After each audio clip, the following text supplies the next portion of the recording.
Hello friends, welcome to Swathi cooks. வாங்க இப்போ Kumbakonam kadappa recipe எப்படி பண்ணுறதுன்னு பார்க்கலாங்க. இந்த கடப்பா ரெசிபி இட்லி, தோசை, சப்பாத்தி எல்லாத்துக்கும் ரொம்ப நல்லா இருக்குங்க. நீங்களும் இந்த மாதிரி ட்ரை பண்ணி பாருங்கள். திருப்பியும் செஞ்சு சாப்பிடுவீங்க.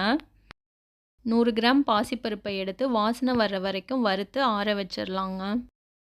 வறுத்த பாசிப்பருப்பை நல்லா கழுவிட்டு ஒரு குக்கரில் சேர்த்துட்டு 3 உருளைக்கிழங்கையும் நல்லா கழுவி 2ஆக கட் பண்ணி அதையும் சேர்த்துக்கலாங்க. எந்த கப்பில் பாசிப்பருப்பு எடுத்தீங்களோ அதே கப்பில் 3 டம்ளர் தண்ணி அளந்து பருப்பில் சேர்த்துக்கலாங்க. மஞ்சள் தூள் 1/4 டீஸ்பூன் சேர்த்து குக்கரை க்ளோஸ் பண்ணி 4 விசிலுக்கு வேக விட்டுக்கலாம். குக்கரில் 4 விசில் வந்ததுக்கப்புறம் ஸ்டவ்வை ஆஃப் பண்ணிவிட்டு ஆவி போனதுக்கப்புறம் ஓப்பன் பண்ணிக்கலாங்க. பருப்பும் உருளைக்கிழங்கும் நல்லா வெந்துருச்சு. இப்போ உருளைக்கிழங்கை தோல் உரிக்கிறதுக்காக அதிலேருந்து தனியாக எடுத்து வச்சிடலாங்க. உருளைக்கிழங்கை எடுத்து தோல் உரித்து மசிச்சு வச்சுட்டு பருப்பையும் லைட்டாக மசிச்சு வச்சிடலாங்க. இப்போ ஒரு கடாயை சூடு பண்ணிவிட்டு 2 டேபிள் ஸ்பூன் எண்ணெய் ஊற்றி எண்ணெய் சூடானதுக்கப்புறம் 1/4 டீஸ்பூன் சோம்பு, பட்டை, 2 கிராம்பு, அன்னாச்சிப்பூ, 2 ஏலக்காய் எல்லாம் சேர்த்துக்கலாம். ஒரு கொத்து கருவேப்பிலை, ஒரு பச்சை மிளகாய் சேர்த்துக்கலாம். ஒரு வெங்காயத்தை கட் பண்ணி அதையும் சேர்த்துக்கலாங்க.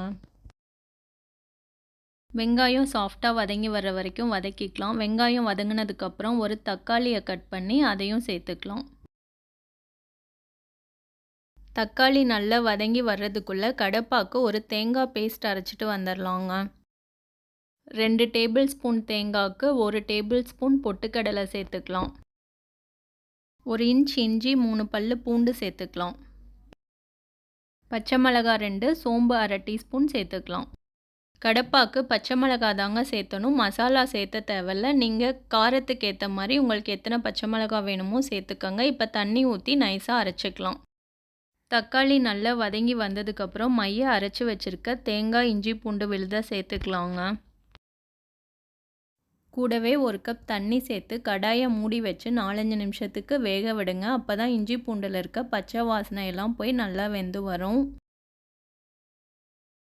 4-5 நிமிஷம் வேக விட்டு கடாயை ஓப்பன் பண்ணிங்கன்னா கடப்பாக்கு தேவையான வெங்காயம், தக்காளி, தேங்காய் விழுது நல்லா வெந்து வந்துடும். இப்போ நம்ம வேக வச்சு மசிச்சு எடுத்து வச்சுருக்க பாசிப்பருப்பு, உருளைக்கிழங்கு 2ஐயும் சேர்த்துக்கலாம்.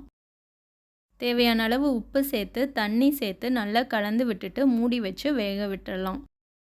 நான் இன்றைக்கி தோசைக்கு தாங்க கடப்பா பண்ணியிருக்கேன். நீங்கள் இட்லிக்கு பண்ணுற மாதிரி இருந்தால் இன்னும் கொஞ்சம் தண்ணி சேர்த்து வேக விடுங்க. இப்போ பாசிப்பருப்பு, உருளைக்கிழங்கு 2ஐயும் சேர்த்துட்டு 5 நிமிஷம் மூடி வச்சு வேக விட்டு ஓப்பன் பண்ணிங்கன்னா அருமையான கடப்பா ரெடி ஆகிடுங்க. கடப்பா நல்லா வெந்து ரெடி ஆகிடுச்சுங்க. இப்போ மல்லி இலை தூவி கலந்து சர்வ் பண்ணிக்கலாம். இந்த கடப்பாவை நீங்கள் இட்லி, தோசை, சப்பாத்தி எல்லாத்துக்கும் ஹாட்டாக சர்வ் பண்ணி சாப்பிட்டிங்கன்னா அருமையாக இருக்குங்க. எப்பயும் போல் சாம்பார் சட்னின்னு செஞ்சு சாப்பிடாமல் இந்த மாதிரி ட்ரை பண்ணி பாருங்கள்.